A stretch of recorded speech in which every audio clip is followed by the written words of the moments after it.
Bien. Buen día. Había preguntado a Alejandro cómo deberían de seguir con el proyecto. Ustedes a esta altura del partido se supone que conocen todo lo que deben conocer de programación en Assembler. ¿Sí? Hasta rindieron un parcial. Entonces, ¿en qué deberían de avanzar? Deberían de avanzar en los diagramas de flujo. Las rutinas que tengan dependencia con el hardware, las que prendan, apaguen, lean datos o demás, probablemente no las van a poder hacer. Sí deberían de saber que necesito una rutina que prenda, no sé si seguís con el tablero, pero que prenda uno de los 17 LED del costado y una que me diga si un sensor está activo o no de los 64. Saben qué parámetro le van a poner, el número de sensor que quieren ver y qué va a devolver, un 0 o un 1, ¿sí? Pero no saben qué hace adentro. Sin embargo, a partir de ahí sí pueden construir qué hace adentro, porque ustedes han hecho código usando printf sin saber qué hacía printf. ¿Sí? Entonces la idea es la misma. No sé cómo voy a saber si está el sensor prendido, si está apagado, el detalle, pero sí sé que tengo una función que me lo va a decir. A partir de esa función construyo el resto del sistema. ¿Sí? No tienen que escribir el assembler ni ahora ni nunca de todo el programa. Empecemos. Y tampoco tienen que hacer los diagramas de flujo a nivel assembler. Solo hay que hacer los diagramas de flujo razonablemente generales, o sea, algo equivalente a lo que sería una programación C. ¿Sí? Si hay varios subrutinas que son muy parecidas, bueno, hagan una y las otras explican qué hacen o qué harían. ¿Sí? O sea, la idea es más o menos lo que yo hice con el reloj. Ese nivel de detalle y ese nivel de profundidad. O sea, nosotros sí venimos después escribiendo assembler del reloj en algunos pedazos, pero nunca presentamos el código, solo presentamos un diagrama de flujo que explicaba cómo íbamos a hacer cada una de las operaciones. Bueno, ese es el nivel de profundidad que tienen que llegar en un informe que van a presentar, y en una presentación va a ser más breve, van a elegir las más significativas o las que valga la pena explicar porque son distintas, las que hacen a la diferencia en lo que están haciendo, etc. ¿Sí? Eso es lo que pueden avanzar. El otro tema que ustedes acaban de ver, que es la construcción de la memoria, de lo que sería la microcomputadora, vamos a un microcontrolador que ya viene hecho, así que ahí no van a hacer nada. Y si van a trabajar con interrupciones, ya podrán empezar a decidir, cuando terminemos este tema, qué van a usar por interrupciones o no. ¿Sí? Que puede valer la pena hacer por interrupciones. Siempre la idea es hacer lo menos posible por interrupciones porque son difíciles. Y ya creo que dije varias veces que la idea es fácil, mejor. ¿Sí?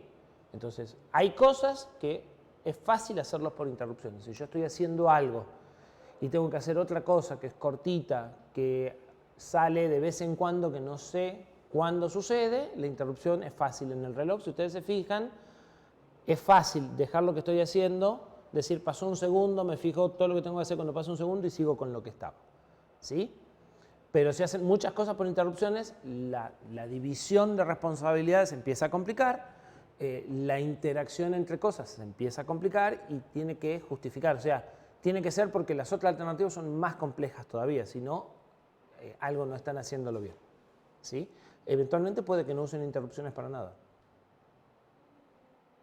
En sistemas embebidos muchas veces el programa hace una sola cosa y como hace una sola cosa no necesita interrupciones. Las interrupciones las necesitamos por lo menos cuando hacemos dos cosas. Si hacemos una sola y estamos permanentemente viendo lo que tenemos que hacer y se acabó. Y en los últimos dos temas vamos a ver cómo van a aprender y apagar cosas, vamos a ver todo el detalle de la configuración de GPIO como para que pudieran escribir la rutina esa que lee y escribe en detalle y un temporizador que les permitiría manejar mediciones de tiempo o generar algunos tipos de señales que podrían hacerle falta. Si necesitan algún tipo de módulo más que no está, consúltenlo con su tutor si vale la pena estudiarlo. Hay unos módulos que son muy sencillitos o que son muy parecidos y por ahí ojean un poco el manual y ven cómo funciona. O si lo dejamos y eventualmente nos sentamos a estudiar. Por ejemplo, si vos querés usar USB, olvídate. El módulo de USB es muy complejo, no podés en una semana sentarte a estudiarlo. Dejarás una rutina que dice, mando las cosas por USB, mando las 2 coordenadas y eso lo meteré como si fuera un mouse USB. Y eso es toda una asignatura, ¿no?, de transmisión de datos.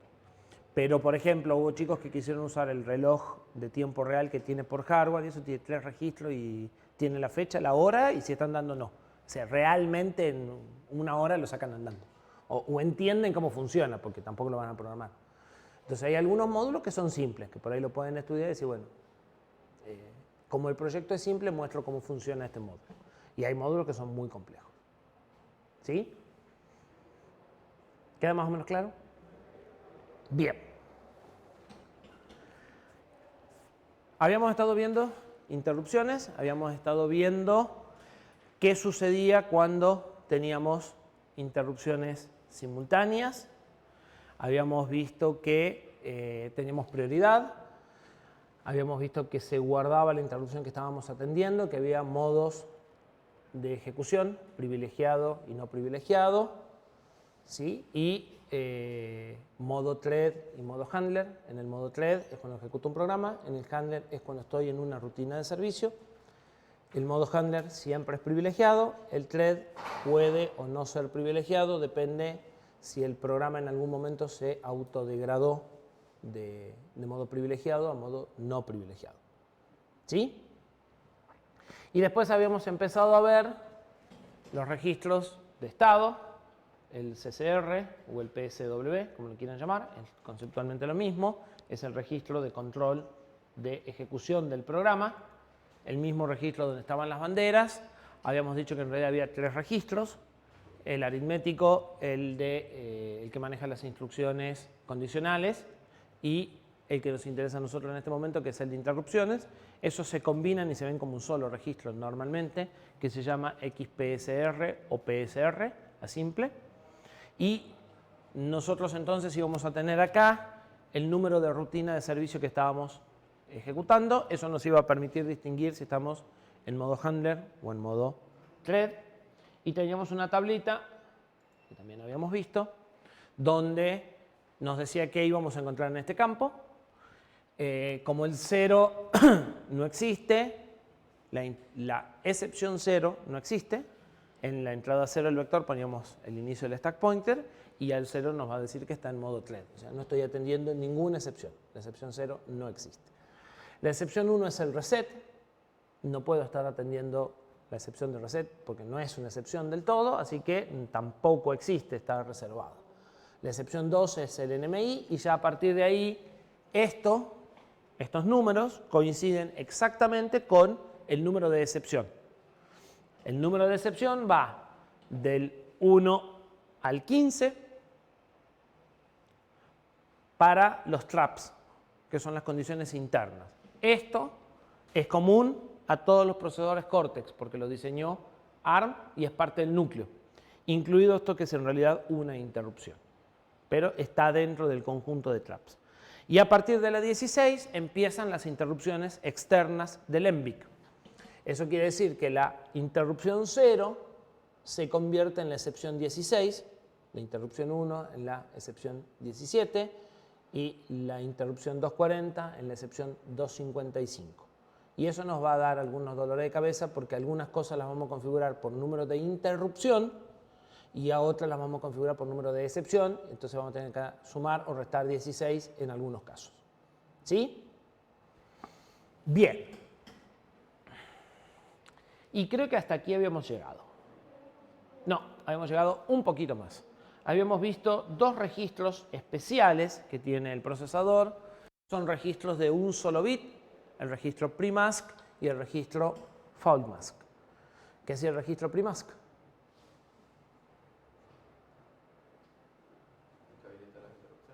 Habilita las interrupciones a nivel global dentro del procesador. ¿Sí? La única interrupción que se va a atender aún con pre-mask, enmascarándola, porque en realidad pre-mask es una máscara. Cuando hablamos de máscara, deshabilita.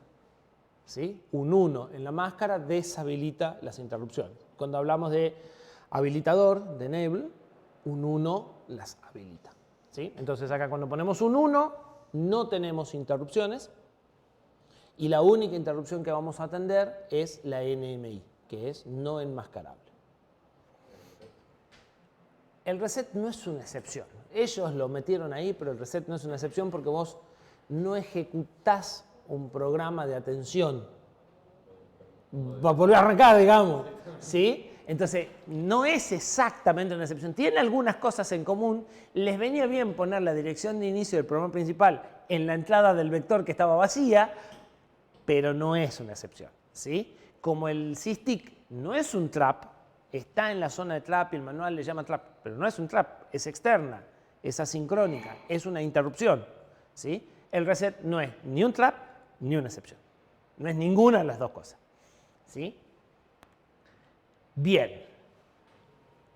El reset no se puede enmascarar en ningún procesador de ninguna forma. ¿Sí? El reset normalmente va al sistema de reloj y es como cortarle la alimentación. No hay nada que el procesador pueda hacer para defenderse de un reset. Y la otra opción que tenemos es fault mask. Funciona igual, lo que cambia es hasta dónde enmascara. Y esta me va a dejar activas todos los traps de fallas.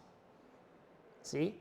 El bus fault, el memory fault, todas esas 4 o 5 que son los primeros traps van a quedar activos. Y va a deshabilitar si vamos a esta lista de recién, de aquí para abajo. Bien.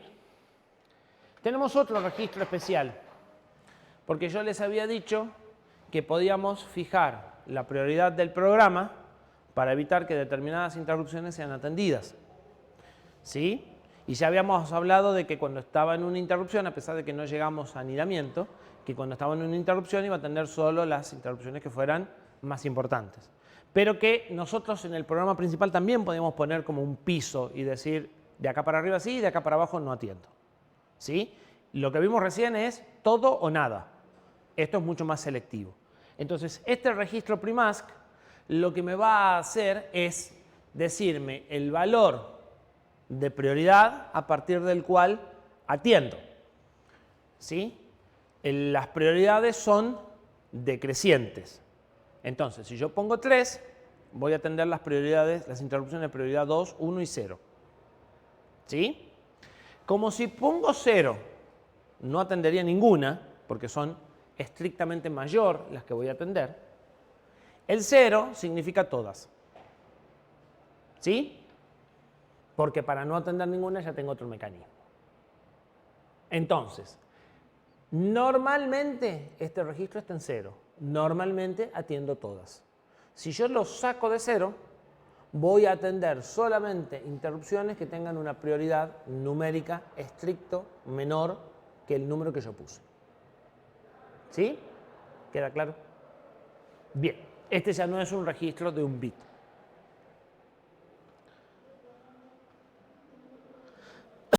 Entonces el registro base PRI setea eso.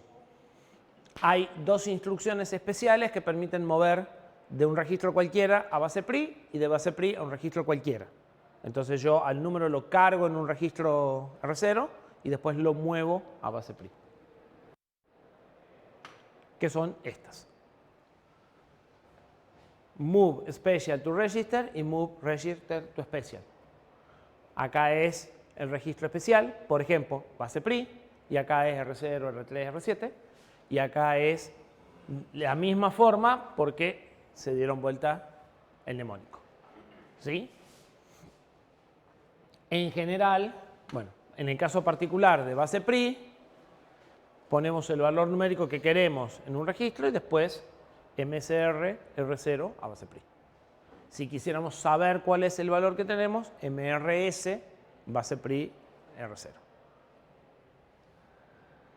Bien. Entonces, ¿qué ocurre cuando hay una interrupción? Parte ya lo habíamos visto, pero ahora vamos a ver un poco más de detalle. Antes de la interrupción, ¿sí? yo tengo el puntero de stack, suponiendo que estoy en modo privilegiado. Estoy usando, fíjense que ya apareció el MSP. ¿Sí? ¿Qué es nuestro caso? Nosotros siempre vamos a trabajar en modo privilegiado, vamos a usar el ESP, el MSP. Está apuntando a algún lugar de la pila y habrá datos en la pila. Cuando llega la interrupción, lo primero que se hace es apilar. Entonces, se apilan los registros en este orden. ¿Sí? Lo primero que se guarda es el registro de estado y lo último, el R0. Una vez que se termina de apilar, por acá, se determina cuál es la interrupción que se va a atender, porque podría haber habido simultaneidad. Y habíamos dicho que si en lo que yo venía guardando registros llegaba una interrupción y era más prioritaria, iba a atender a la recién llegada. ¿Sí? Entonces, cuando estoy terminando de apilar este registro, evalúo a quién voy a atender de los que podría tener. Supongamos que tengo una sola o que la más importante es la excepción 18. La excepción 18 es la interrupción 2. ¿Sí? Es la tercera patita del ENVIC, porque el ENVIC va de 0 en adelante. ¿Sí? Entonces,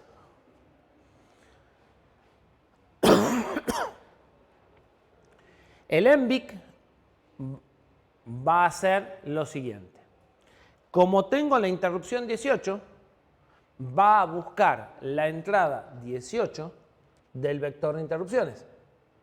Y lo que diga la entrada 18 del vector de interrupciones, que no lo tengo en este diagrama, porque está en memoria también, acá en algún lugar de memoria, está el vector de interrupción. En la entrada 18 dirá un valor. Ese valor lo pongo en el PC. ¿Sí?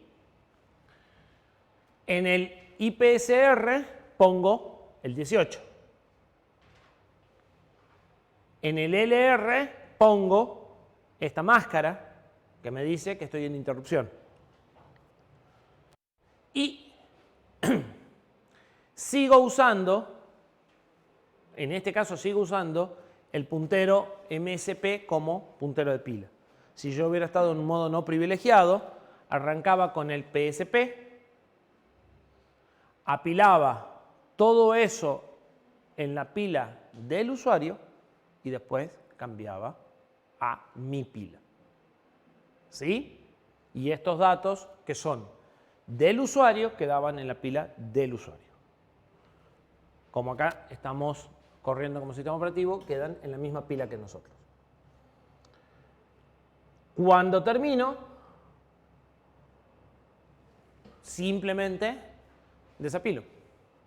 Desapilar devuelve todo esto que yo cambié a lo que corresponde. ¿Sí?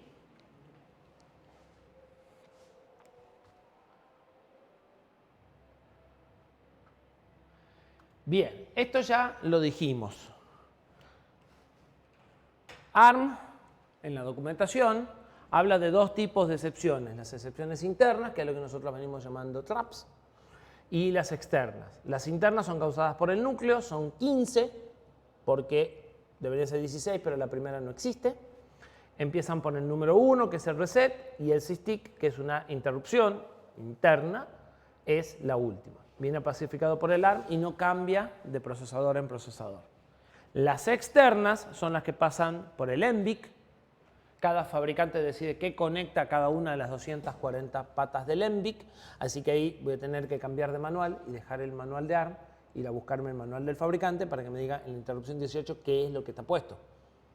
¿Sí? La documentación de ARM va a hablar de la interrupción, la interrupción 2, por ejemplo. Va a decir, la interrupción 2 es la excepción 18. ¿Qué dispositivo está colgado ahí? Andá y fíjate en el manual del fabricante. ¿Sí? Y el manual del fabricante les va a dar una tablita donde dice cada dispositivo en qué interrupción está colgado. Los números de excepción, como les decía, cuentan todas y lo que hacen es el número de excepción en general va a ser el número de interrupción más 16 o con 16 de diferencia. ¿Sí? Para nosotros tenemos 255 excepciones que se manejan y casi idénticas. Hay algunos detalles que se manejan diferentes entre las internas y las externas. Por ejemplo, las prioridades. Porque hay internas que tienen prioridad fija. El reset tiene prioridad fija. Y todas las prioridades de las internas se setean en registros diferentes, ¿sí? De la misma forma, pero en distintos lugares. Pero en general, las 255 se manejan igual. En nuestro procesador de las 240 solo se usan 53. ¿Sí?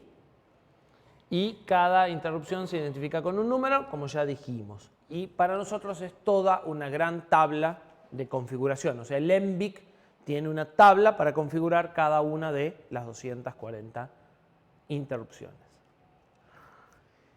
¿Qué tiene la tabla?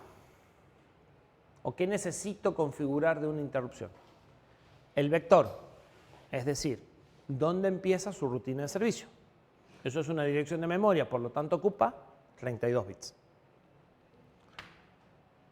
La prioridad, un valor numérico para definir cuáles son más importantes que cuáles. En este procesador se asignó un número de 8 bits, o sea, tengo 256 prioridades.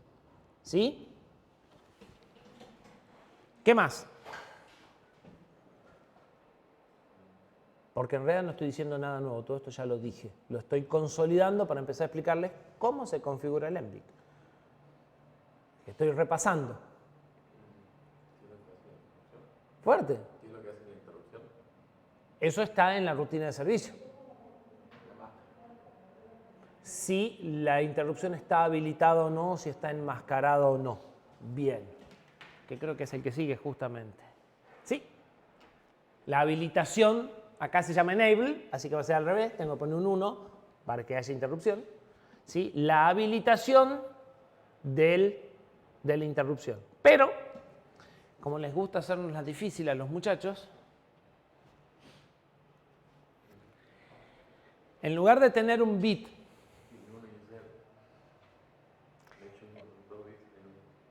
hay una razón. Puede no ser la mejor elección, pero por lo menos tiene lógica. ¿Sí? En realidad, todo esto es lo que yo necesito configurar una interrupción y vamos a seguir con más cosas. Si yo hiciese una tabla y dijera, bueno, armo una tabla y pongo campos de una tabla, resulta que cada entrada de interrupción tendría 47 bits. Y manejar una tabla de 47 bits en una memoria de 32 es un clavo remachado. Entonces hicieron n tablas distintas. Y en lugar de hacer una tabla con todos los datos, hicieron una tabla con todas las direcciones, una tabla con todas las prioridades, una tabla, ¿por qué? Porque como tienen 1, 8 o 32 bits, esas tablas sí calzan bien en memoria. ¿Estamos de acuerdo?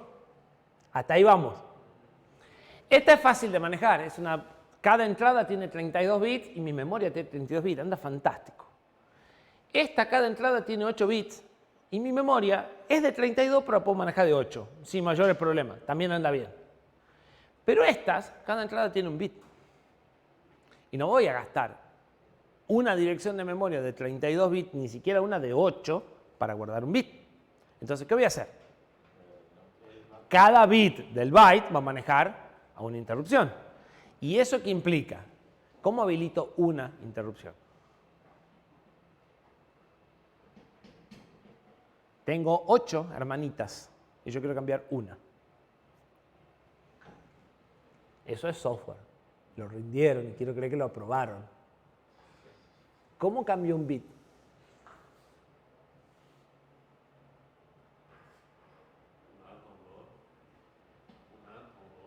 Un AND o un OR. Máscara. Tengo que leer, enmascarar y escribir. Y como por lo visto eso le cuesta a todo el mundo, por eso no me saben responder, entonces hagamos algo más fácil. Pongamos dos direcciones. Si vos escribís un 1 acá, se ponen 1. Y si vos escribís un 1 acá, se ponen 0. Y el resto no cambian. Entonces, si ustedes quieren habilitar una interrupción, ponen un 1 en el bit que corresponde en este registro y el habilitador se pone en 1.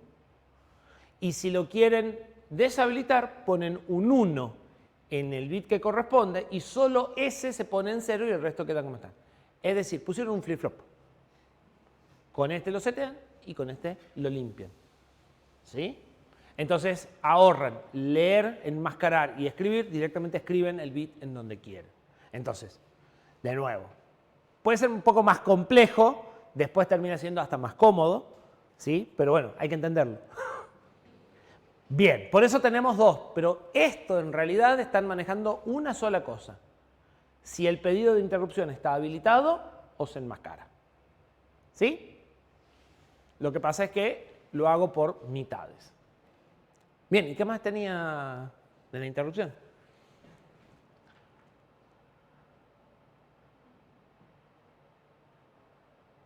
¿Qué más hacía el MVIC por mí?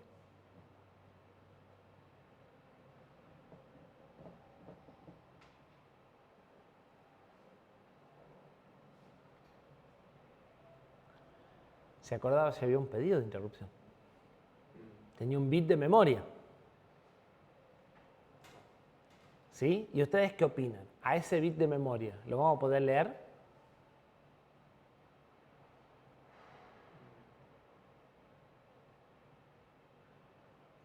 ¿Quién necesita ese bit? El MVIC para saber que hay una interrupción pendiente, para ver cuáles son las que están pendientes y para decidir a quién va a atender y quiénes siguen pendientes. ¿Yo lo necesito para algo? No. En principio. A menos que sea el sistema operativo, a menos que quiera hacer algunas cosas medias raras, pero en el uso normal no lo necesito.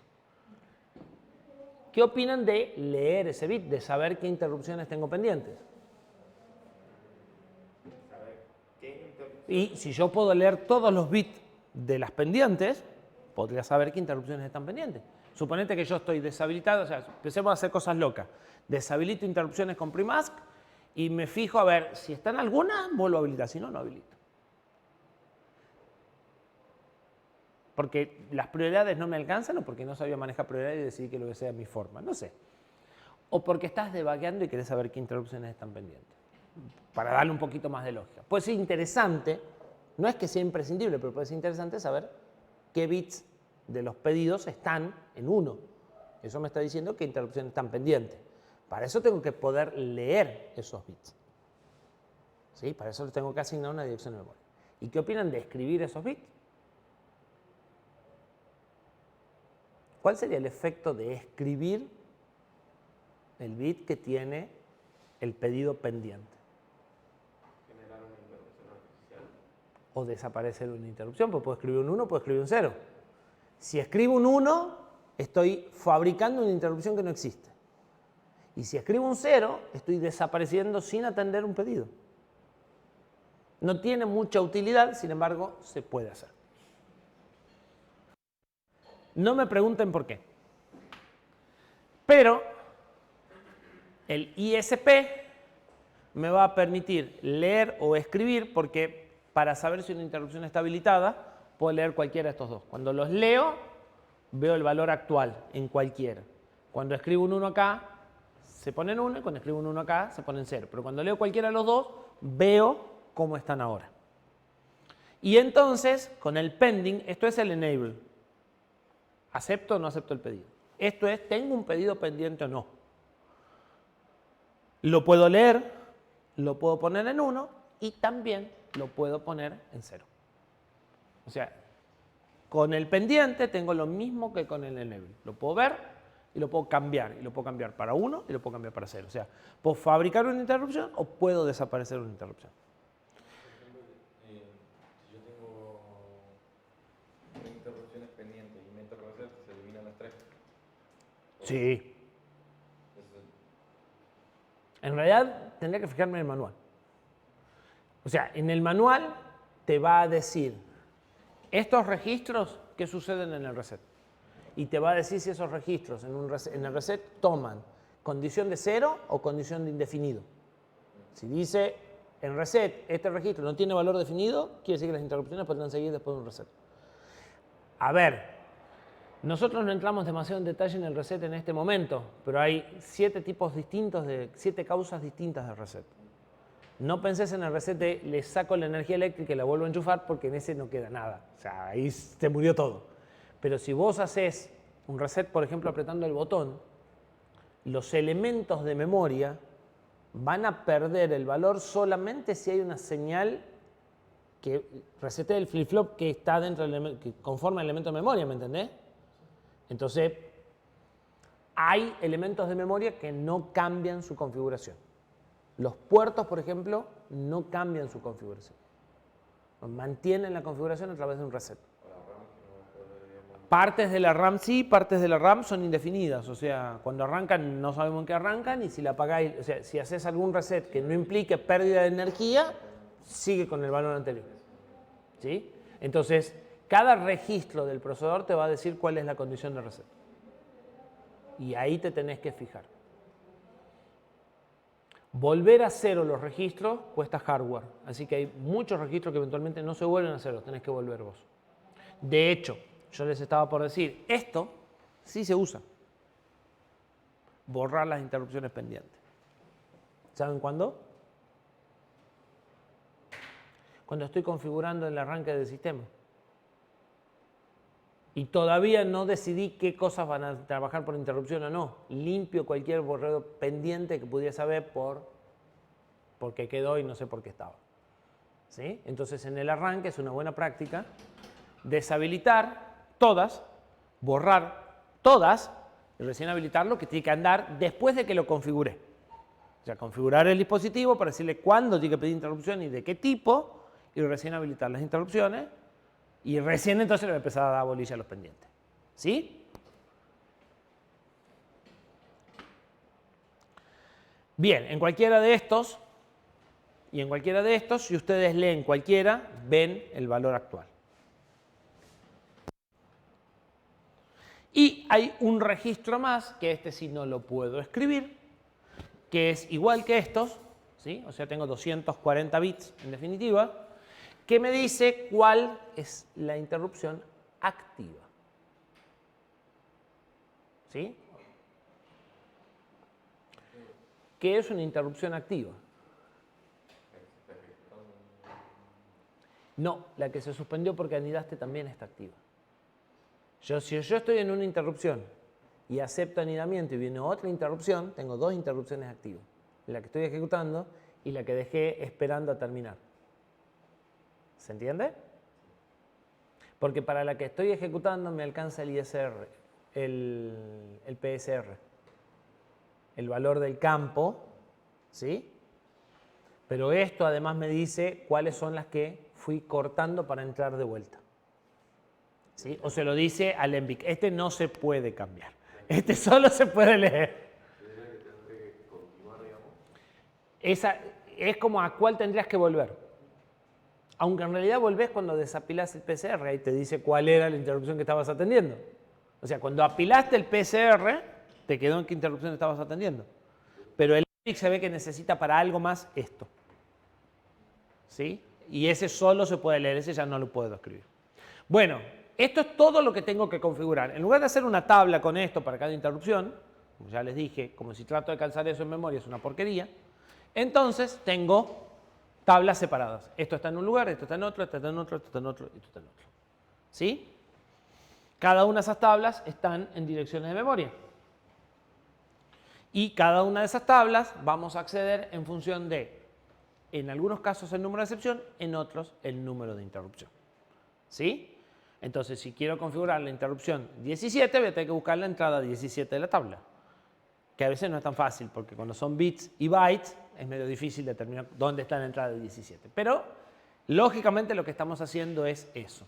Tenemos direcciones iniciales, donde están las tablas, suelen ser direcciones fijas de memoria, ¿sí? Y están en memoria. Y yo voy a tener que, a partir de esa dirección inicial, hacer un poco de matemática para saber exactamente dónde tengo que escribir lo que quiero escribir en función de la interrupción.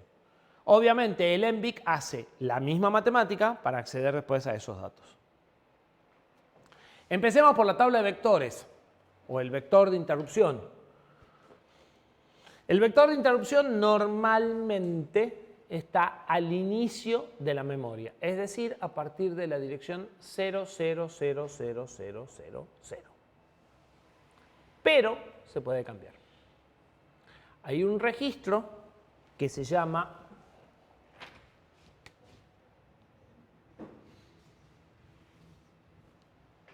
vector, que me dice la dirección de memoria donde empieza el vector de interrupciones. Ese registro arranca en 0, por eso el vector está en 0, pero yo puedo cambiarle el valor y cambiar todo el vector completo de una sola vez. ¿Sí? Normalmente, ¿qué tengo en 000000? ¿Flash o RAM?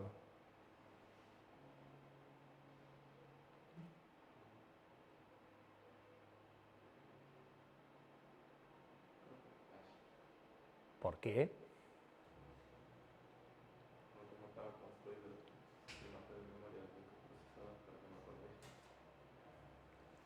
A ver, repasemos un poquito.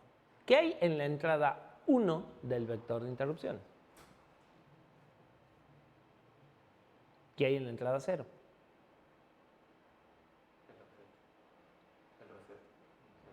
No. El reset no. El reset es un programa. No entra en una entrada del vector.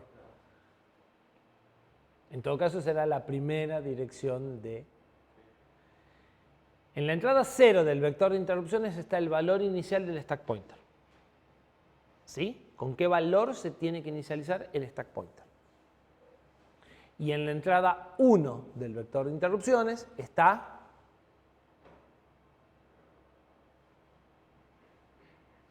¿tienen que empezar a tomar quiz?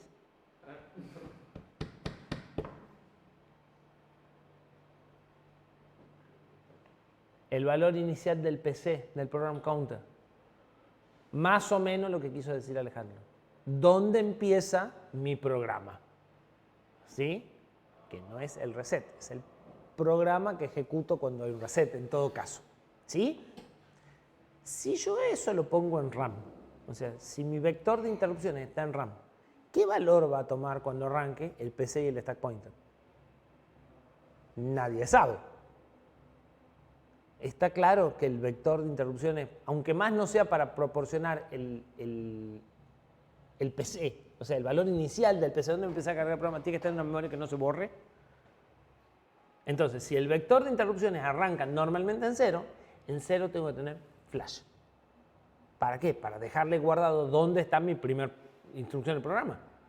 El stack pointer lo podré hacer por código, pero el programa lo tengo que sí o sí arrancar desde ahí. ¿Sí? Entonces, en 0 normalmente voy a tener en todos los córtex flash, memoria no volátil. ¿Sí? Voy a guardar el valor inicial del stack pointer, voy a guardar el valor inicial del PC, y si mi programa no es un programa medio raro, voy a guardar también ahí todas las rutinas de servicio, todas las interrupciones, porque en un sistema embebido las rutinas de servicio y las interrupciones no cambian, o sea, siempre son las mismas. En un sistema embebido normal. Cuando quiero empezar a hacer cosas raras como bootloaders para cambiar el firmware del sistema embebido, necesito meterme con los vectores de interrupción. ¿Sí?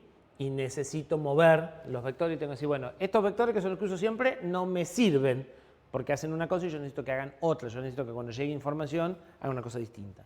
Entonces, ahí normalmente en el programa se cambia esto y se usa un juego de rutinas alternativas que hacen que el programa haga una cosa distinta. En un sistema operativo de propósito general, como un Linux, el vector de interrupciones está en RAM. Arranca en flash, pero inmediatamente se cambia y está siempre apuntando a RAM porque cada vez que hacen determinadas cosas, cambian las rutinas de servicio cuando se reciben puertos de comunicaciones, cuando se hacen actualizaciones, etc. Entonces, en sistemas operativos de PC, en sistemas operativos de propósito general, el vector de interrupción es mucho más dinámico y está en RAM. En un sistema embebido, está en flash, lo armamos una vez y siempre hace lo mismo. ¿Sí? ¿Está claro? ¿Qué tengo ahí? Número de, o sea, dirección de memoria de la primera instrucción de cada rutina que tiene que atender a cada interrupción. Bien.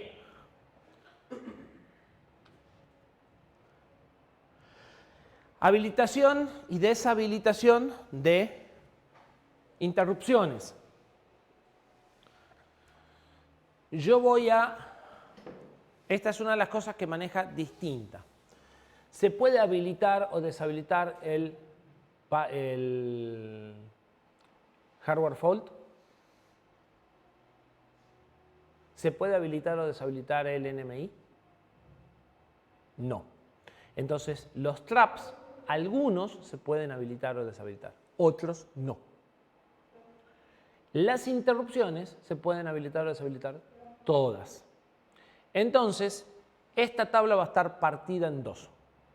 Por un lado voy a tener las interrupciones, que es lo que normalmente habilito y deshabilito, y van a estar todas las interrupciones juntitas y seguiditas. Y por otro lado voy a tener algo muy parecido, pero con distinto nombre y en otra dirección de memoria, que va a ser el que maneje las internas. Nosotros a las internas no le vamos a dar mucha bolilla, nos vamos a preocupar más por las interrupciones. Para las interrupciones tengo registros de 32 bits, porque mi procesador tiene 32 bits. Y tengo 240 fuentes de interrupción. Necesito, ¿cuántos registros? ¿Cuántas direcciones de memoria?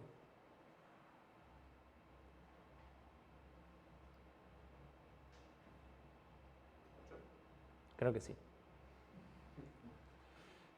¿Sí? Ahora, el procesador que nosotros usamos tiene solo 53 interrupciones. Necesito 2. Los otros están ahí, existen, pero no sirven para nada, no se usan. ¿Sí? Esas direcciones de memoria o esos registros se llaman ISER 0 e ISER 1. Y tienen direcciones de memoria específicas asignadas, que normalmente lo voy a ver una sola vez en la vida, cuando haga el define, que me dice ISER 0 vale este número hexadecimal, y después me voy a manejar con el nombre. ¿Sí? Esto es un sinónimo de direcciones de memoria. En el manual está exactamente qué dirección de memoria tiene cada uno. ¿Sí? Eso está puesto en un archivo que se llama lpc4337.s y ustedes usan ISER 0 e ISER 1. ¿Qué maneja ISER 0? Las interrupciones de 0 a 31. ¿Qué maneja ISER 1? De 32 a 63. ¿Sí? El bit 0 de ISER 0, ¿a qué interrupción corresponde? A la interrupción. 0. Empiezan en 0. ¿Sí? El bit 1 a la 1, el bit 2 a la 2. O sea, está hecho. Pero es a la excepción 17. Bien. A la 16. El bit 0 de ISER 1 corresponde a la excepción 16. Pero como esto configura interrupciones, por eso es el 0 a la 0. Ahora, el vector de esa interrupción va en la entrada 16 del vector. O sea, si en la interrupción 0 tengo al dispositivo teclado, lo habilito con el bit 0 de ISER 0. La rutina de servicio la pongo en la entrada 16 del vector. ¿Sí? Entonces, si escribo un 1 en el bit 0 de este registro, se habilita la interrupción del teclado y el resto no cambian. Si quiero saber si está activa la interrupción, si está habilitada la interrupción del teclado, leo esto, me fijo en el bit 0 y se acabó. ¿Sí? Bien.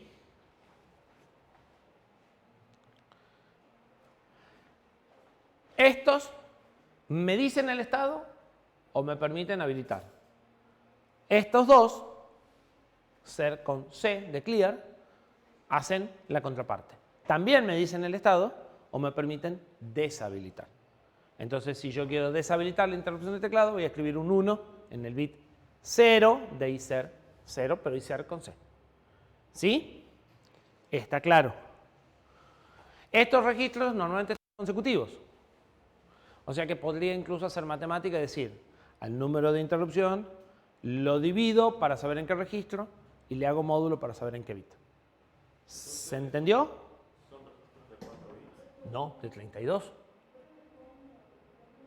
Entonces, no entiendo bien cómo hace Para.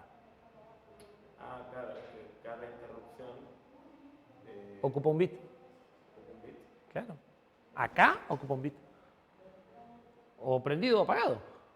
Entonces, ¿por qué necesito dos registros? Si Por solamente tengo 53. 23. 32 y 32. Sí, ¿Sí? sí. ¿El resto está? ¿Seguro? Se me había cruzado frente a un binario. No importa. ¿Sí? Tengo 32 bits en cada uno de estos. Cada uno de esos maneja 32 interrupciones. Por manejar 64 tengo nada más que 53. Me sobran incluso. ¿Sí? Los últimos de este no sirven. Los últimos 9 de este no se usan. ¿Sí? Sí. ¿Me queda claro cómo hace para elegir si leerlo o modificarlo? Porque cuando lees, ves. Y cuando escribís, modificás. Si vos te acordás cuando vimos el contador, nosotros al buffer, o sea, nosotros tenemos el buffer y el registro. ¿Sí? Acá poníamos una compuerta que hacía write más dirección. Y acá read más dirección. Entonces, lo que tenés es una cosa, digamos que así, donde esta dirección, acá tenés un flip-flop. Con esta dirección haces un set. Con otra, con puerta, con otra dirección, haces un clear. Pero cualquiera de esas dos te permiten leer lo mismo. ¿Sí? O sea, la señal de read actúa en una parte del circuito y la señal de write actúa en otra. Eso te permite que cuando vos leas, veas el estado del flip-flop y cuando vos escribas, le cambies el valor al flip-flop. Como vos tenés dos formas de escribirlo, o sea, normalmente nuestro flip-flop, vos escribimos un 1 y mantiene un 1. Escribís un 0 y guardan un 0. Acá no. Si vos acá escribís un 1, el flip-flop que corresponde se pone en 1. Si escribís un 0 no hace nada. Mantiene su valor. Y acá, si escribís un 1, se borra. Y si escribís un 0, mantiene su valor. O sea, nosotros teníamos acá originalmente un flip-flop tipo D, donde entra el dato, le damos la señal de load y queda memorizado. Estos elementos de memoria están construidos con flip-flop set, reset. Esto viene por este bit y esto viene por este bit. Y la salida, el Q, lo leo en cualquiera de las dos direcciones. O sea, cuando leo esta dirección, leo esto. Y cuando leo esta dirección también leo esto. Pero cuando escribo la dirección genero esta señal y cuando escribo la otra le genero esta señal. ¿Se entiende?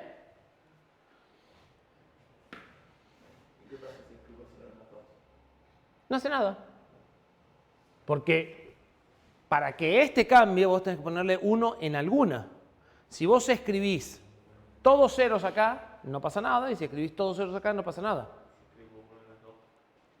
No lo puedes hacer al mismo tiempo.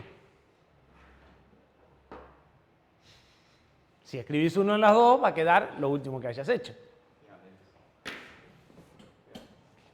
¿Lo pensaron bien? ¿Está claro? ¿Quedó claro?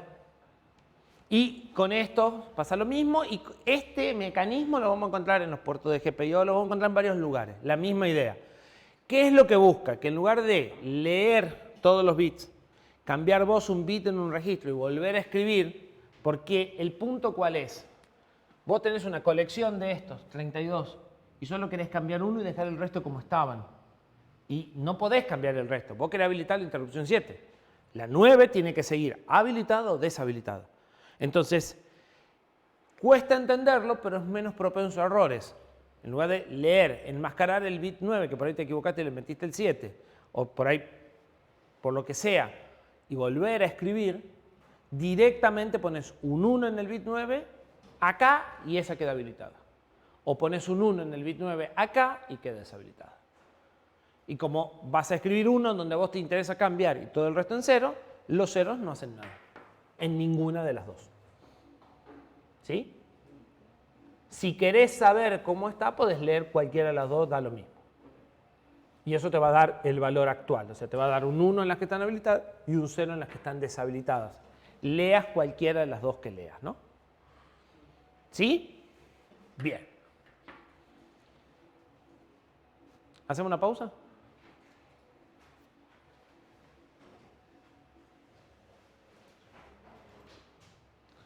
Bien.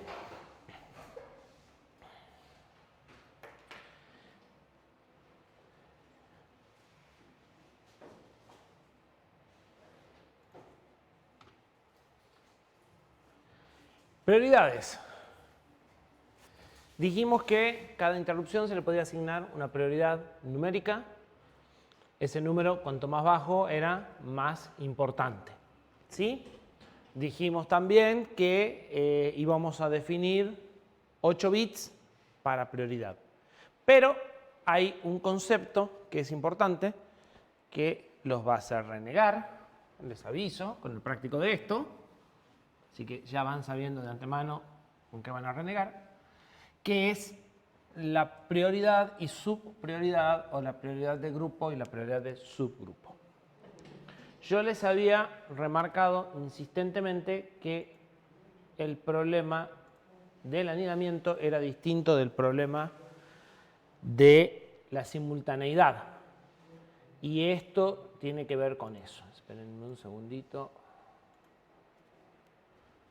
Así se me pasó esto. Y si no, no va a quedar grabado el pizarrón.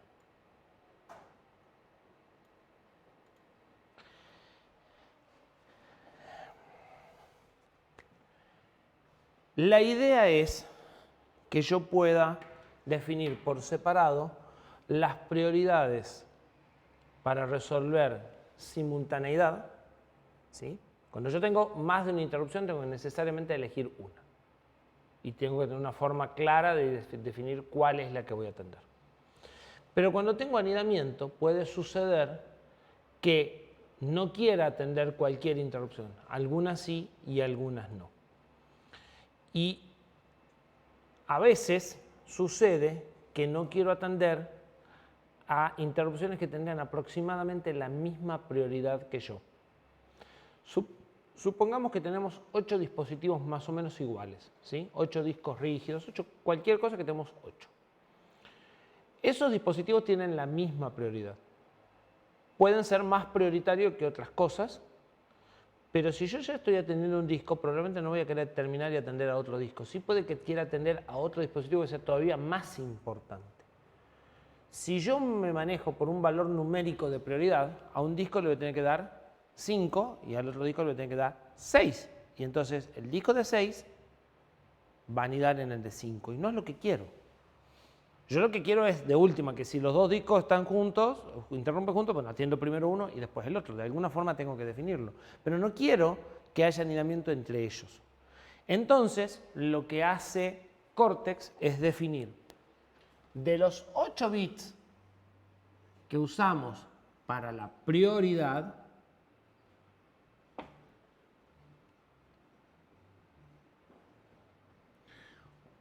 utiliza n bits más significativo, acá está el 7, acá está el bit 0, para definir la prioridad. Y el resto para definir la subprioridad. Cuando tengo que resolver por anidamiento, miro todos los bits y tomo el número más bajo. Pero cuando tengo que resolver anidamiento, solo voy a mirar este pedazo.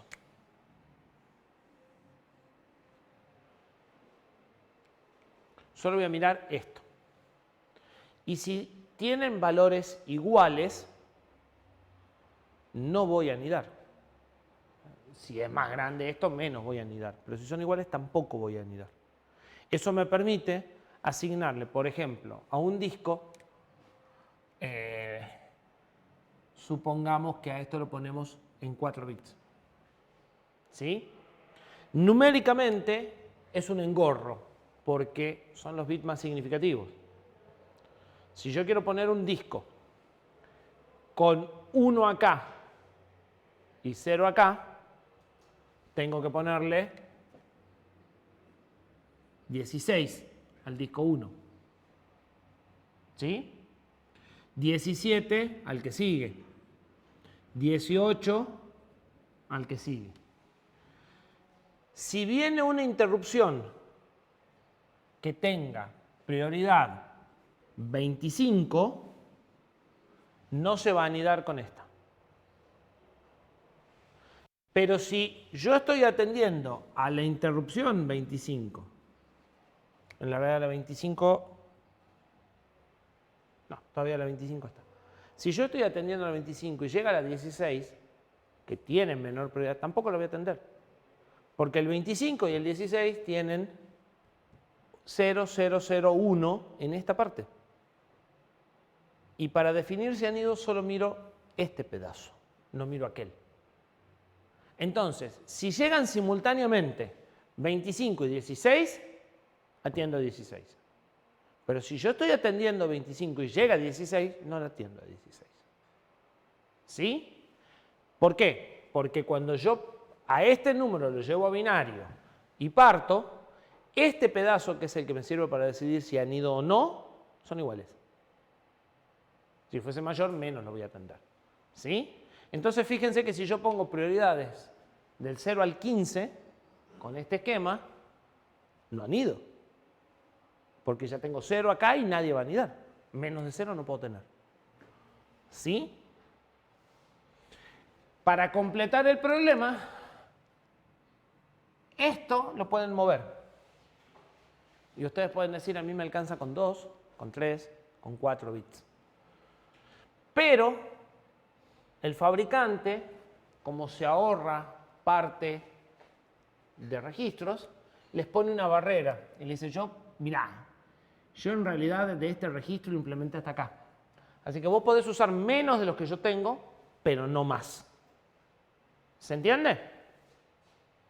Entonces, este corte, cuántos bits son prioridad y cuántos bits solo sirven para resolver si estamos en simultáneo, se mueve. Tiene un tope puesto por el fabricante y yo puedo usar menos, o sea, puedo llevar esto a 0 y decir, no han ido. Puedo ponerlo en 1 y decir, solo tengo esta anidan con esta y nada más. Puedo poner 2 y armar 4 grupos que sí anidan. Puedo poner 3 y en nuestro fabricante dijo, pero más de 3 no. Físicamente yo cuando construí el procesador elegí que no más de 3. Entonces ustedes pueden elegir 0, 1, 2 o 3. Y nada más. Hay otro fabricante que usó 4 y otro fabricante que usó 7. ¿Sí? Entonces ustedes pueden usar menos de lo que el fabricante propone, pero no más. Fíjense detalles significativos muy importantes que es sobre lo que tratan el práctico. Llega primero la interrupción 16, o llega primero la interrupción 25. Yo empiezo a apilar los registros. Llega la 16. Son simultáneas. No llegaron juntas, pero esta llegó cuando todavía no miré el pantallazo completo. ¿Sí? ¿A quién atiendo? No, espera, ya repito todo porque te perdiste un montón. Si llega 2T después y ya empecé a atender, cambia la historia. Ya no son simultáneas, es anidamiento. Vamos de nuevo. Se nos renovó parte del público. Habíamos dicho que las interrupciones tienen prioridades numéricas. Cuanto más bajo es la prioridad, más prioritaria es. Y habíamos dicho que cuando había simultaneidad íbamos a atender la más prioritaria. Pero también yo había remarcado bastante que no es lo mismo simultaneidad que anidamiento. O sea, no es lo mismo si yo ya estoy atendiendo una interrupción que si llegaron dos y tengo que elegir cuál. Cortex propone un mecanismo distinto para manejar. O sea, si bien las dos cosas se manejan por prioridad y las dos cosas se manejan con el mismo número, no se interpretan de la misma forma. Entonces, al registro o al valor numérico binario, vamos a hacer todo el ejemplo nuevo, a ver si ahora sí consigo la respuesta al final. Al valor binario que yo escribo cuando configuro la prioridad, que es de 8 bits, este es el bit 7, este es el bit 0, yo acá escribo el valor de la prioridad. Y cuanto más bajo sea este número, más importante es. A ese número lo voy a cortar en n bits más significativos y 8 menos n. Para decidir si hay anidamiento, solo voy a mirar este pedazo. Y ese pedazo tiene que ser estrictamente menor que el que tenga actualmente. O el primask, ¿sí? Todas las prioridades se manejan con números de 8 bits. Para todos vale lo mismo. Cuando yo quiero anidar, voy a comparar estos bits. Entonces, si yo tengo un dispositivo con prioridad igual a 16, que es el de 1, y tengo otro dispositivo con prioridad igual a 18, que es el de 2, y tengo otro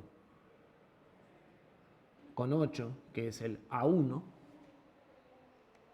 y yo decido trabajar acá con 4. Estos dos tienen 1 y algo. Entonces, estos dos tienen 0, 0, 0, 1. Este tiene 0, 0, 0, 0. Resultado. Si yo estoy en la rutina de este y este pide interrupción, espera. Es lógico, 18 es menos importante. Pero si estoy en la rutina de este y este pide, también espera. ¿Por qué? Porque no comparo el 16 con el 18, comparo solo los bits más significativos, lo cual implica que lo tengo que pasar a binario, cortar y toda la historia. Bueno, le llamamos, nosotros normalmente llamamos grupo y subgrupo o prioridad y subprioridad. Esto es el nivel, grupo o prioridad, y esto es el subnivel. Cuando vas a ver simultaneidad, miras todo. Cuando vas a ver anidamiento, solo miras la parte más significativa. Y encima, para abajo. Entonces, llega esta interrupción, solita. Llega al final de la instrucción, empiezo a atender esta interrupción. Antes de que termine de apilar, llega esta. ¿A quién atiendo? No, porque no terminé de apilar. Y la evaluación de prioridades la hacía cuando terminé de apilar. ¿Sí? Entonces, 16, 18, me quedo con esto, aunque haya llegado último. Llega un T después, perdió. ¿Es más prioritaria? Sí, pero hasta que no termine la 18 no la voy a atender. Llega la 8 en cualquier momento, sí la atiendo. ¿Sí? ¿Queda claro? Si hace falta una vez más, lo repito. Es una de las cosas que les... O sea, esto es lo que vamos a ver en el práctico y le va a dar dolor de cabeza. Se lo juro. ¿Por qué? Porque numéricamente es un asco porque son los bits más significativos, hay que verlos en binario. Entonces, sí o sí a este número hay que llevarlo a binario, sacarle el pedazo de bit y mirar el pedazo que corresponde. No hay otra forma de hacerlo. Para la máquina es muy fácil, para nosotros es un engorro. Tiene razón de ser, porque de esa forma mantenés el orden numérico. Si hubieran elegido estos bits, hubieran quedado salteados. O sea, así la 18 es menor que la 16, sí. Pero además, para ver esto, me tengo que fijar en algo más. Sí. ¿Qué va a suceder con Con. el evaluativo de la semana que viene por el tema de paro de colectivo? Esperá que nos confirmemos y ya vamos a ver qué inventamos. Ustedes hagan de cuenta que va a haber evaluativo. Sé que la respuesta que no es la respuesta que querían escuchar, pero no importa. ¿Por qué? Porque de última tomaremos la evaluación por Google Docs, como hacíamos en la pandemia, y daremos una clase por mí. En el peor de los casos. A ver, si ustedes prefieren que recuperemos las clases presencialmente en otro momento, yo no tengo inconveniente. Lo cierto es que no nos podemos dar el lujo de dejar pasar 2 o 3 clases. No los tenemos, de hecho vamos atrasados. Yo ya les dije, el miércoles pasado tenía que haber dado 2 clases de una sola, entonces venimos por lo menos 2 horas atrasados. No es grave, pero no podemos seguir perdiendo 4 más, ¿sí? Entonces, ahora, si ustedes dicen, no, yo prefiero en lugar de eso que la recuperemos el jueves a la tarde, buscamos un horario, coordinamos. El problema es que como es una evaluación, todos tienen que poder asistir a la evaluación. Y hay gente que tiene otras asignaturas o incluso hasta trabaja, y en el primer caso de conflicto yo voy a mantener el día y horario de la evaluación. De las clases de teoría es más fácil recuperarlas. Ahí sí, con que haya una mayoría, como se graban, la pueden ver después. Pero la evaluación, como tienen que venir o venir, la regla es, ante el menor conflicto, quedan en el día y horario establecidos. ¿Sí? De todas formas, si nadie se puede mover ese día, por ahí algún arreglo podemos hacer. ¿Sí? Como de acá a una semana pueden pasar tantas cosas en este país, cuando estemos más cerca, o sea, el lunes tendremos un panorama un poquito más certero y el martes les confirmaremos qué hacemos el miércoles. Una vez que nosotros confirmemos qué hacemos, no lo vamos a cambiar así cambie la situación. O sea, si le decimos que va a ser virtual y a las 12 de la noche levantan el paro, va a seguir virtual. ¿Sí? En ese sentido, quédense tranquilos. Una vez que tomemos una decisión y se las informemos, no la vamos a cambiar. ¿Sí? Porque la decisión va a ser algo que, o sea, no va a ser, vengan como puedan, esa no va a ser la decisión. ¿Sí? Así que partan del supuesto que todo sigue igual. En el mejor de los casos se levanta el paro, en el peor de los casos rinden una evaluación virtual como hicieron antes, y bueno, listo. Si alguien tiene problemas de conectividad de máquina o algo por el estilo, sí nos avisa, como para ver qué hacemos. Pero en principio esa opción debería estar disponible y no tenemos mayor problema en usarla si es que es más efectivo. Bien, aquí no se acaba el problema, porque yo puse n y 8 menos n. Porque ustedes pueden elegir. Esta barrera ustedes la pueden mover. No conforme con eso, el fabricante, no sé exactamente cuál es la razón, pero estos bits le cuestan más hacerlos que estos bits. No sé. Lo cierto es que el fabricante puede elegir hasta dónde podés mover la barrera esa. O sea, vos podés llevar esta barrera hasta aquí y no anidar. Y decir, todas mis interrupciones están en un mismo grupo y no anido. Podés poner un bit y decir, solo tengo 2 grupos. Anido estas con estas, nada más. Podés poner 2 bits, podés poner 3 y bueno, a medida que vas poniendo 3 vas teniendo más grupos. Pero el fabricante nuestro dijo, pero 3 es mi límite.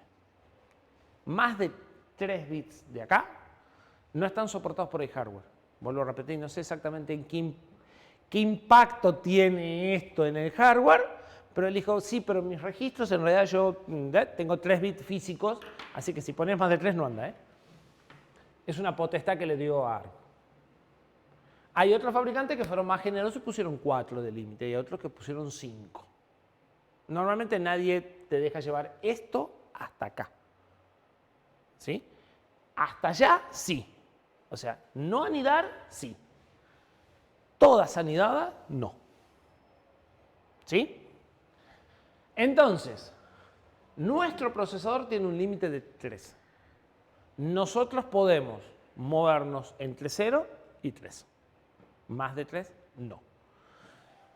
Fíjense que con las mismas prioridades, depende que hayamos puesto de ese número, va a ser el resultado. ¿Qué busca esto? Darnos la asignación que más conveniente nos resulte. ¿Cuándo voy a usar esto? Normalmente cuando tengo dispositivos idénticos, tengo varios dispositivos iguales y entonces necesito por ahí decidir si a quién atiendo primero, en un caso de simultáneo, pero no justifica que deje a uno de esos dispositivos y empiece a atender otro. ¿Sí? Y los dispositivos distintos los pondré en distintos grupos. Vamos a ir viendo ejemplos de cosas por el estilo, decir, bueno, si conecto este tipo de cosas, si conecto este tipo de cosas, a qué le doy más prioridad o a qué menos prioridad y de acuerdo a lo que le diste, va a anidar o no va a anidar. Hay un dato que le falta en la ecuación, que lo vamos a ver más que nada en la práctica, y es cuánto demoras en atender. O sea, cada cuánto pide y cuánto me demoro. Eso es lo que determina si tengo que cortar y anidar o no, si el dispositivo me puede esperar. ¿Sí? Entonces, este mecanismo sirve para eso, sirve para separar la simultaneidad del anidamiento y que ustedes puedan asignar prioridades distintas, aunque en realidad están asignando una sola. Bien.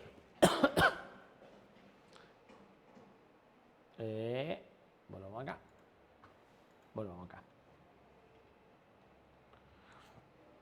Entonces, se permite el anidamiento de excepciones con distintos grupos de prioridad, los bits más significativos, y solo va a haber anidamiento si es estrictamente menor esa cantidad de bits.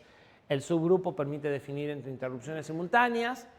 ¿Y qué sucede si a esto lo programa un alumno de sistemas con micro y le pone la misma prioridad a dos interrupciones?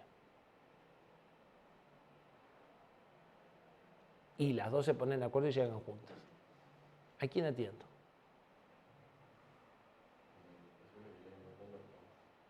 No, imposible no.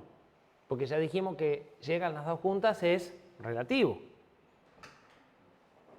De hecho, estaba atendiendo a esta y llegaron estas dos, pero a las dos le pusiste 16. No llegaron juntas, llegaron mientras estaba atendiendo a la otra. Cuidado porque siguen metiendo la pata en eso de juntas imposible.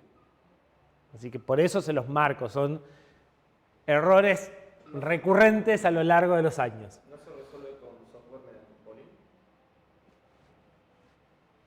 El ENVIC tiene que saber a quién atender. ¿No sería la primera ahí? Porque cuando la estamos analizando... ¿La primera que llegó? Claro. No, porque vos no sabés cuándo llegó. Traten de imaginarse cómo está construido el ENVIC. El ENVIC, ¿qué tiene? Flip-flop que le dice cuáles son las interrupciones pendientes. Y en determinado momento mira todas las pendientes y se queda con la más prioritaria. No sabe quién llegó primero. No tiene un reloj para decir esta llegó a las 7, esta llegó a las 7 y 10, ¿me entendés? Llegó. Miro todas las pendientes y resuelvo. En el momento en el que corresponde. No hay un... O sea, en el hardware no se memoriza quién llegó primero y quién llegó después. Es hasta este momento que tengo. Esta y esta. Que son los registros que vimos, o sea, los pending. Eso es lo que entra a unas compuertas y dicen esta. ¿Sí? Pero no hay una cola donde vos vayas ordenando o un dato numérico que te diga quién llegó primero y quién llegó después. Solo un bit que dice llegó. ¿Sí? Nosotros dibujamos quiénes llegaron primero y después, pero eso es un problema de lo que ocurre en la realidad y de lo que nosotros hacemos, pero eso no le sirve al procesador para nada, no lo usa. Entonces, ¿qué hago si llegan dos pendientes? Tengo dos pendientes de la misma prioridad. La que tiene el número de interrupción más bajo. Pero no es una buena idea, deberíamos de asignar prioridades distintas, tenemos un valor numérico suficientemente grande como para que no recurramos a eso y nosotros sepamos a ciencia cierta siempre cuál es la que se va a atender. Para eso hicieron todo esto.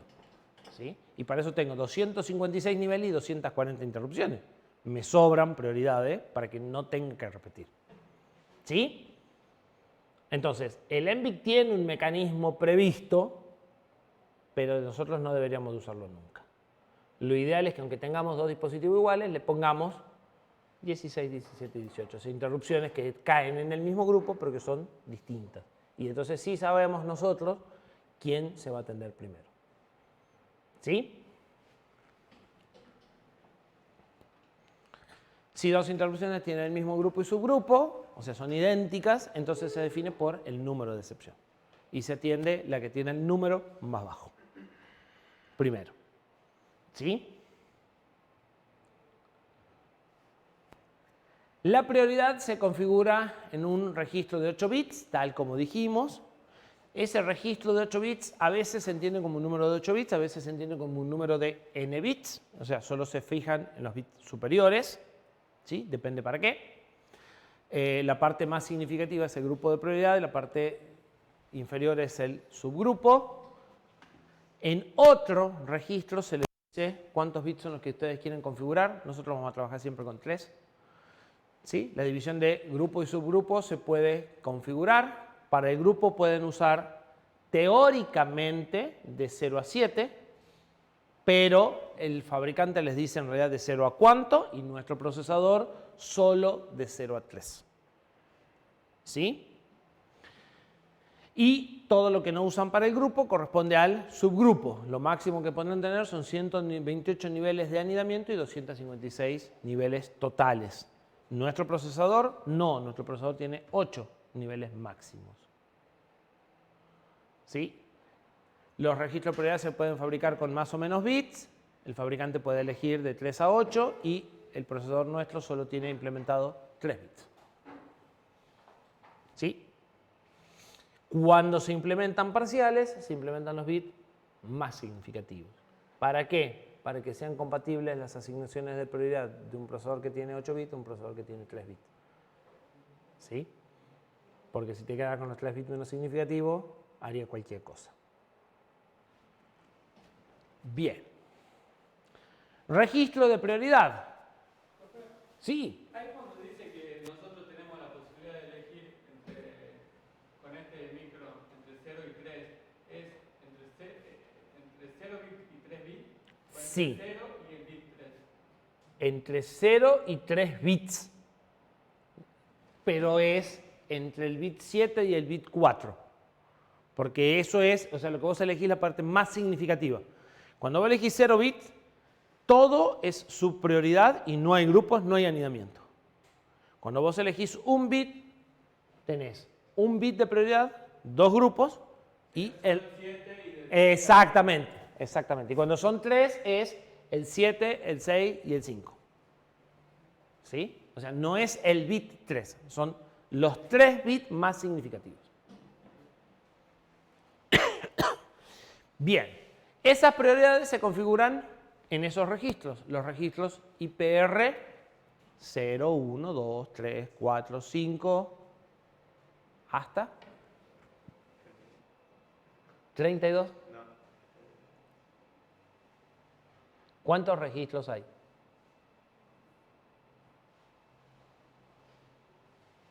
240 dividido 4, porque los registros son de 32 bits y nosotros necesitamos 8 para cada interrupción.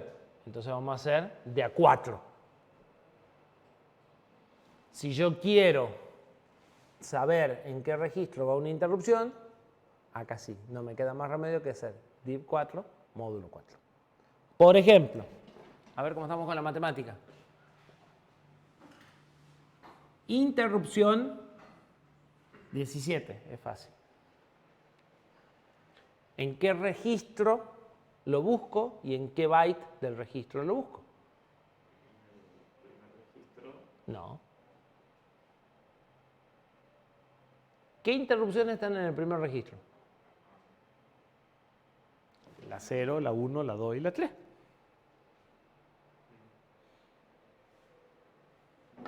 ¿Sí? ¿Sí o no?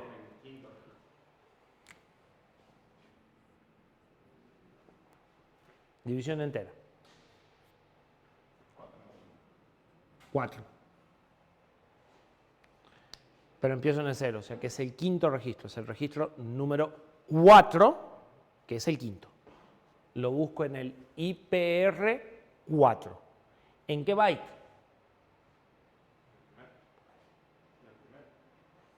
En el segundo, porque los bytes también van de 0. ¿Qué hago? ¿El resto? 16. ¿Se acuerdan de esto? Hace mucho tiempo, hace años que no hacía eso. Saben que esto se llama módulo, ¿verdad? Bien. 17 módulo 4 da 1, no 0. Es el segundo byte, ¿sí? Si el registro IPR es así, esto es el bit 0 y esto es el bit 31, es este byte del registro IPR 4, que es el quinto. ¿Está claro? ¿Seguro? En el práctico, en el parcial van a tener que hacer la cuenta, ¿eh? Seguro. Ejemplo, lo que acabamos de hacer, pero con otro, con el 45. ¿Sí? Es lo mismo. 45 dividido 4 es 11, entonces es el PR11. Resto 1 es el mismo byte, pero del IPR11. ¿Sí? Y depende de lo que quiera setear la prioridad. De esos bits, de ese byte, solo los 3 bits más significativos. Entonces, del byte, del registro de 32 van a ser del bit 15 al bit 17, de los 32. ¿Sí? Porque son de estos 3 encima. ¿Sí? ¿Sí? No. Esto es esto. Pero a vos te interesa solo los 3 de arriba. Entonces, este es el 8. Este es el 15. ¿Por qué le pifiaron? Es del 15 para el otro lado. Es del 11 al 15. Hay que arreglarlo. Es del 11 al 15. Sí, porque son los últimos 3. Este es el 8, este es el 15 y tenés que volver para abajo. 15, 14, no, 13. Del 13 al 15. Bien. Y como para completar el ejemplo, ahí le pongo la prioridad, por ejemplo un 4, y para configurar o para habilitar o inhabilitar, la matemática es la misma, pero los números cambian. Para habilitar o deshabilitar, voy con grupos de 32. Entonces, divido en 32, esto está en el ISER 1 y en el bit 13. ¿Sí? ¿Se entiende? Es engorroso, pero no es difícil. Bien.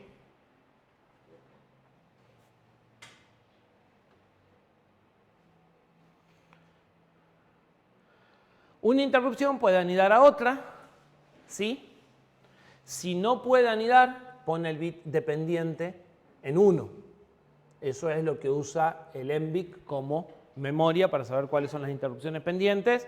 Todas las que van quedando pendientes son las que yo voy a evaluar como simultáneas, en definitiva. ¿Sí? Eso se pone en los bits que yo leo, en los bits de pendientes. Y cuando se ejecuta, se pone el pendiente en 0 y se pasa el activo a 1. O sea, una vez que decidí empezar a atenderla, la marco como activa, ya no como pendiente. Si anida, sigue activa. Por lo tanto, el bit de activo que le corresponde sigue en 1. El bit de activo va a salir recién cuando retorne. Ya lo habíamos dicho. Y cuidado que si no la habilitan, el pendiente va a estar de por vida. ¿Sí? Va a seguir ahí hasta que habilite o hasta que pase algo. O si no las habilito nunca, va a seguir ahí. Bien. ¿Cómo puedo provocar una interrupción por software? Ya lo habíamos dicho. Escribiendo en el pendiente un 1. ¿Para qué querría hacerlo? Bueno, eso es una discusión distinta. Normalmente no debería de querer habilitar una interrupción por software, ¿sí? Si escribo un 1 en el bit, en cuanto termina esa instrucción, estoy en la interrupción. O sea, en el momento en el que termino de escribir el bit, ya estoy en la interrupción. Ya no ejecuto la instrucción que viene a continuación, sino que voy a la interrupción. Si están dadas las condiciones. O sea, si la prioridad de la interrupción es mayor al base PRI, el base PRI se interpreta de esta misma forma, ¿no? O sea, el número que yo pongo en base PRI sigue la misma lógica que los números que le asigno a las interrupciones. Base PRI era la prioridad del programa. Y si están habilitadas las interrupciones con I y con F, si es una interrupción lo que estoy simulando. ¿Sí?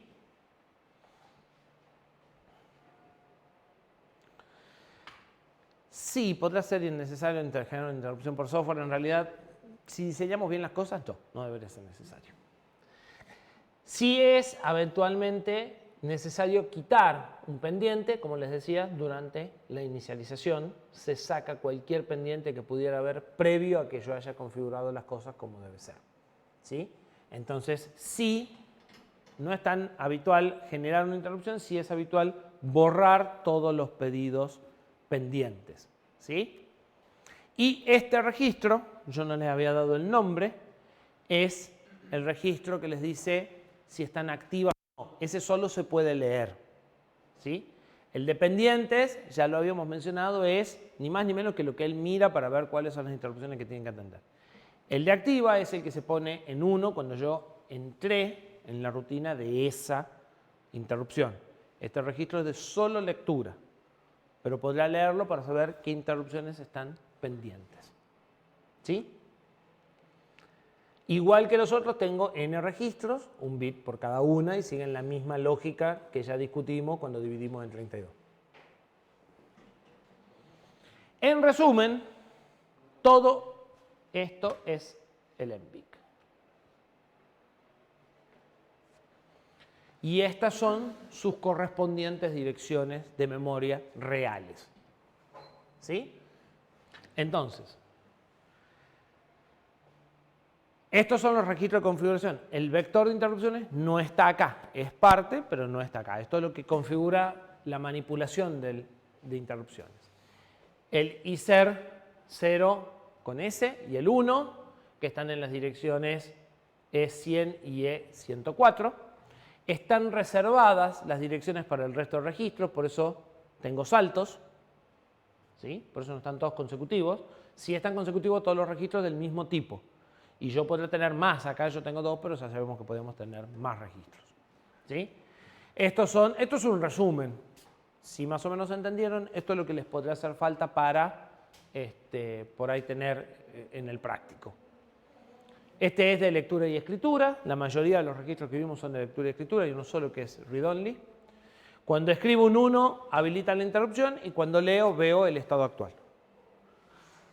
El SER con C, cuando escribo un 1, la inhabilita.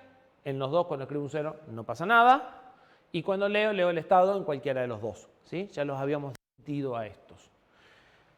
Estos son los de habilitación, estos son los dependientes, estos son los que no le voy a dar mucha bolilla. Y este es el de activa. Este es read-only. ¿Sí? Y ocupa una sola dirección, pues solo puedo leerlo. Todos estos tienen la misma estructura. Un bit por cada interrupción.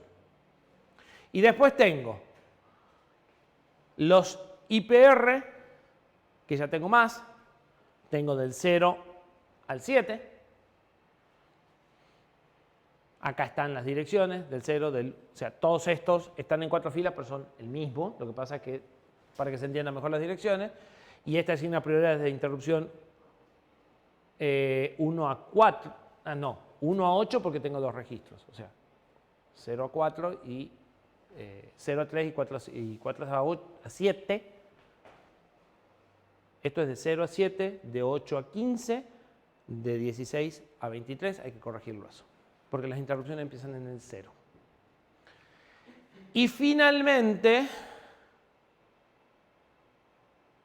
este registro, que no lo use nunca, que genera una SBC que es equivalente a usar la instrucción SBC. ¿Sí? Eso es el MBIC. Bien.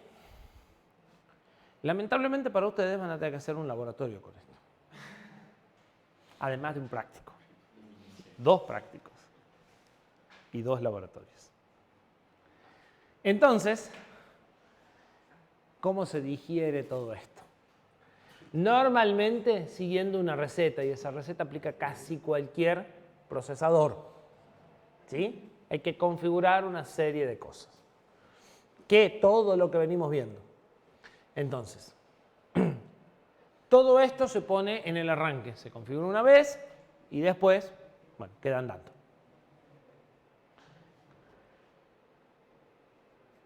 ¿Qué tenemos que hacer? Tendremos que inicializar nuestras variables para que estas cosas funcionen.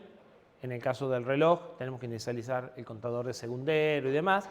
Ya vimos que las rutinas de servicio de interrupción suelen trabajar con variables globales, así que no es menor que esas variables globales tengan valores adecuados antes de que llegue la primera interrupción. ¿Sí? Entonces, nuestra rutina de arranque tiene un orden. Algunas cosas se pueden cambiar y otras cosas no se pueden cambiar. Primero tengo que configurar el dispositivo y después tengo que habilitar la interrupción. Si lo hago al revés, el dispositivo provoca una interrupción que es mentira. ¿Sí? Que no corresponde y que no la sé atender. Entonces, esto tiene un orden. Algunas cosas pueden cambiarlas de orden, otras no. Nosotros le damos el orden que trae menos problemas. Entonces, traten de seguir el orden. Lo primero que tenemos que hacer es inicializar todas las variables. ¿Sí? Todo lo que sean nuestras estructuras de datos. Que todas las variables tengan valores adecuados. Lo que sigue es borrar todos los pendientes. ¿Sí? Lo que sigue es configurar el ENVIC. Para configurar el ENVIC hay que escribir las prioridades y habilitarlas. Antes de esto, pero todavía nosotros no lo vimos, tengo que configurar el dispositivo. Lo que pasa es que el dispositivo, cada dispositivo se configura distinto. Entonces, por acá, tengo que configurar el dispositivo que va a pedir interrupciones para decirle cuándo y qué tipo de interrupciones tiene que pedir. Hay dispositivos que piden interrupciones o piden o no piden. Nuestro contador o pedía o no pedía, no había nada más al medio. Pero hay otros dispositivos, por ejemplo, puertos de comunicaciones, pueden pedir interrupciones cuando van a mandar datos, o cuando van a recibir, o cuando tienen errores. Y ustedes pueden decir, los errores los manejo por interrupciones, la transmisión y la recepción no. O la transmisión la manejo por interrupciones, la recepción no. Entonces ustedes le tienen que decir, de todas las posibilidades, esta y esta quiero que hagan interrupciones, esta y estas no. ¿Sí? Y eso hay que hacerlo antes de esto. ¿Sí? Ya el dispositivo tiene que estar configurado. Lo que pasa es que eso depende de cada uno, lo vamos a ir viendo en los temas que siguen. ¿Sí?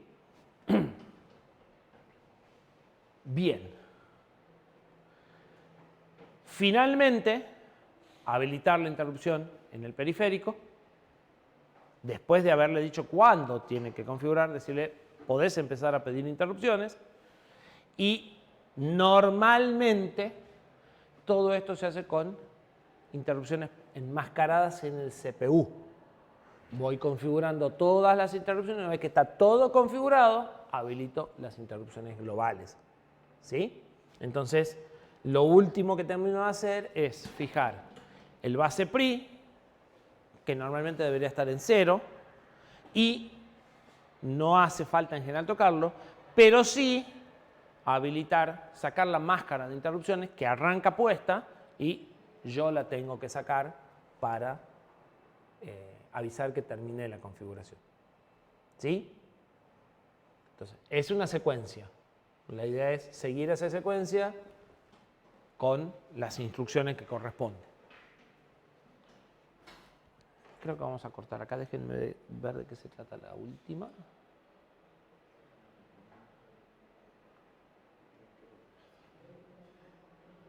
Un detalle. Es cortita. Para volver de la rutina de servicio, BXLR. ¿Qué tiene LR en la rutina de servicio? No siempre. Cuando estábamos en un thread en modo supervisor y llega una interrupción, se pone FFFF9. Pero si estábamos en un handler, o sea, estábamos en una interrupción y se anida, se pone FFFF1. Y si estaba en un thread pero no privilegiado, se pone FFFFD. ¿Por qué? Porque el handler tiene que saber que tiene que volver a otra interrupción. Porque en base a esto, sabe qué tiene que hacer con las pilas, con los punteros de pila que nosotros no podemos manejar. Si yo tengo un FFD, además de desapilar todo, tengo que switchar los punteros de pila, porque si el programa no era privilegiado, tiene que seguir siendo no privilegiado. Y yo, en cuanto entré a la rutina de servicio, dejé de usar el puntero de él y usé el puntero mío. Ahora tengo que volverlos al revés. Dijo en su momento que cuando estábamos en modo usuario se apilaban los punteros. Los datos se apilan en la pila del usuario. Claro. Creo que sí, no estoy 100% seguro. Pero no importa. Invertís antes de desapilar, porque lo estás viendo. ¿Sí?